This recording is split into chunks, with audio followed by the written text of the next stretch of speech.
तपाईहरु केही दिन अगाडि सामाजिक सञ्जालमा एउटा भिडियो हेर्नु भएको होला। एउटा व्यक्ति भाषण दिँदै ढल्नुहुन्छ। यदि तपाईहरुले त्यो भिडियो हेर्नु भएको छैन भने यो भिडियो हेर्नुस्। जाँदैनौ अत यो कारणले त्यो भिडियोमा के देखियो भनेपछि सबैजनाले उहाँलाई हस्पिटल लाग्नतिर लाग्नुभयो, तर कसैले पनि सीपीआर दिनतिर लाग्नु भएन। सीपीआर दिएको भए उहाँको ज्यान बच्ने थियो होला। तपाईहरु कुनै व्यक्ति बेहोस भएको पाउनु भयो अनि तपाईहरुले हेर्दा उहाँको श्वास पनि चलिरहेको छैन, नाडी छाम्दा धड्कन पनि छैन। हामीले यहाँबाट के बुझ्न सकिन्छ भनेको उहाँको मुटु रोकिएको हो। उहाँ मुटु चलिरहेको छैन। मुटु रोकिएको भनेपछि उहाँको मुटुबाट ब्रेनमा पनि रगत नपुगेको हो। ब्रेनमा रगत पुगेन भने ब्रेन डेथ पनि हुन्छ।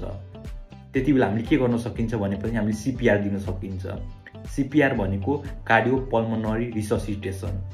हामीले बाहिरबाट छातीमा यसरी गरेर थिच्ने हो। 1 मिनेटमा एटलिस्ट 100 देखि 120 चोटी थिच्ने हो।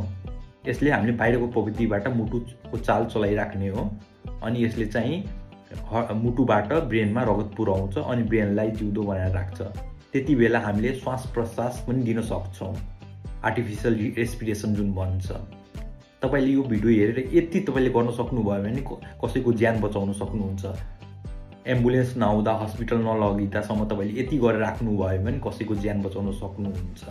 त्यही भएर यो भिडियो सेभ गरेर राख्नुस्। कोही पनि व्यक्ति यस्तो पाउनु भयो भने सीपीआर तुरुन्त सुरु गर्नु होला।